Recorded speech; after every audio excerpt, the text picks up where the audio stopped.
My mother was very incredible. I mean, everybody thinks their mother is incredible, but my mother really was incredible.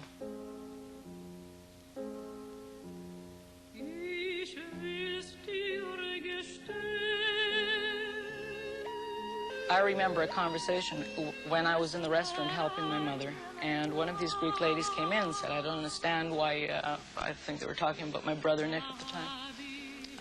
He's old enough to stop going to school and he could help you in the restaurant. And look at you, look how you dress, you don't have anything, you don't have any jewelry, etc. My mother said, my children are my jewelry.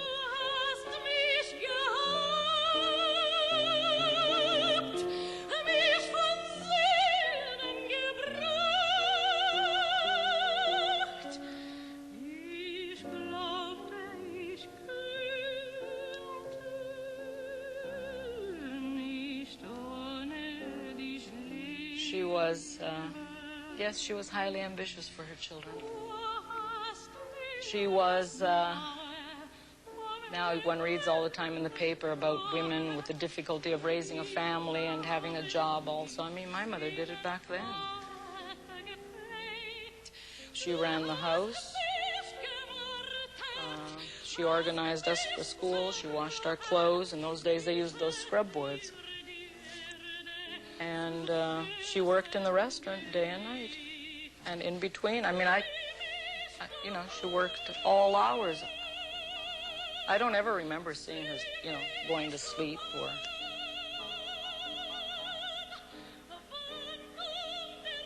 I don't ever remember her sitting down and eating a complete meal and saying, and not saying, oh, I feel full, why don't you have the rest of this?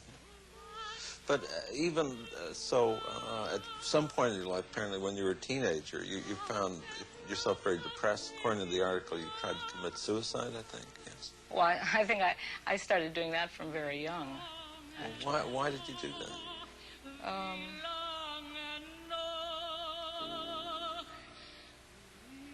Well, as I said before, we lived a whole lifetime each day. It was, you know, everything was to the extreme. Whatever the problem was, it was to the extreme. I mean, if we couldn't pay our bills, and the Greeks are very proud people. I mean, I remember my mother sitting in the kitchen crying over the bills night after night. I guess at some romantic, young, foolish age, I thought maybe she had one less mouth to feed, you know. But that's not the way it worked. But Fate had it, I would stay on. But you seem fascinated by death, I think, in a way. Is that because of the Greek heritage? Or? It could be. I don't know. I don't know if fascinated is the right word. Certainly, I'm more accepting of it than most people. I mean, most people don't want to know about it or pretend it's not there, or it happens to everybody else and it doesn't happen to them. I think it's something that at this point in my life, I'm wise enough to know that I shouldn't push it. I mean, I should really try to hang in there until fate has it that it's time to go. However, when it's time to go, I certainly do welcome it. As, I don't know, I think I see it as a release or a freedom of some kind that I think we're always... I think that's the ultimate freedom. Some people may just see that as a dark spirit. Would you agree it's kind of a dark spirit? You know, there's a wonderful line in one of the operas that I recently have performed. It comes from Lulu by Alvin Berg, and the text is Vedekund. He has a fabulous line in there. It's a beautiful musical line, too, as a matter of fact. And when... who it is not important now, but someone dies. And Lulu says, hat es überstanden, which means he's survived. He's survived it. He's made it. In other words, we still have the struggle ahead of us. But he's made it. He's at peace.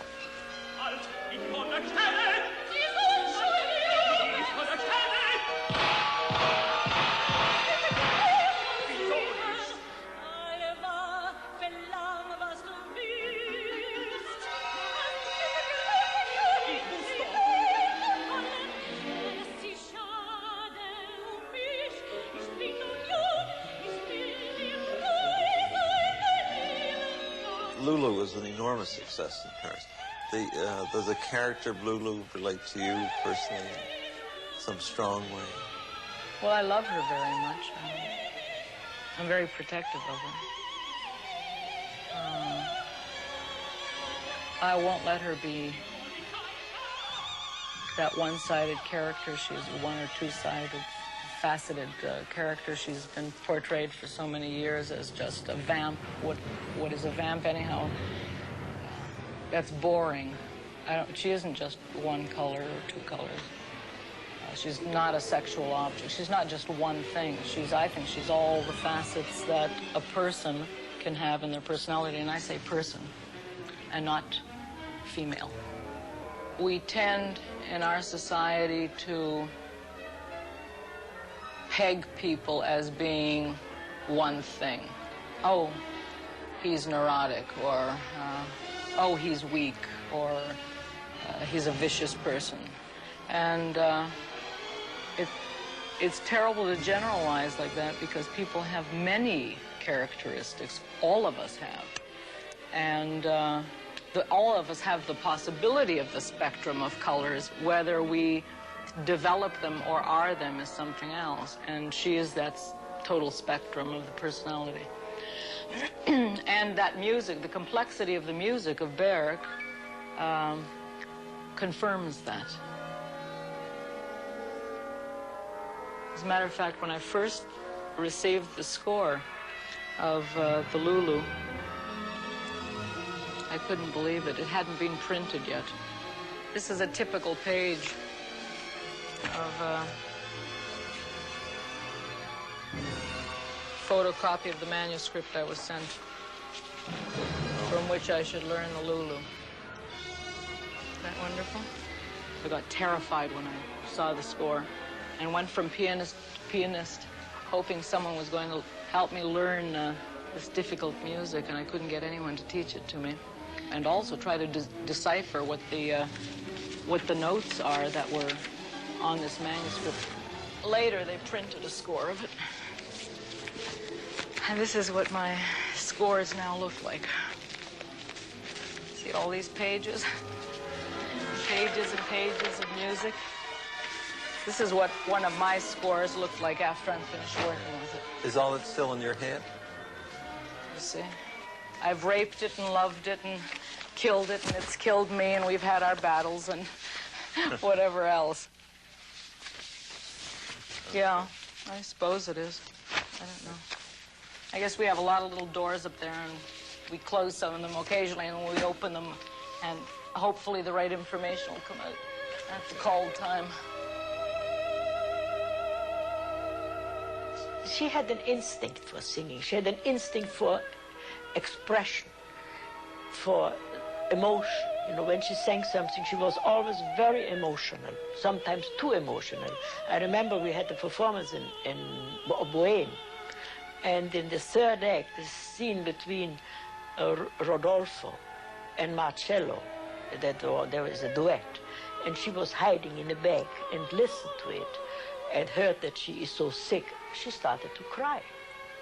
And when she came then and sang, you could hear that she cried. She was very emotional.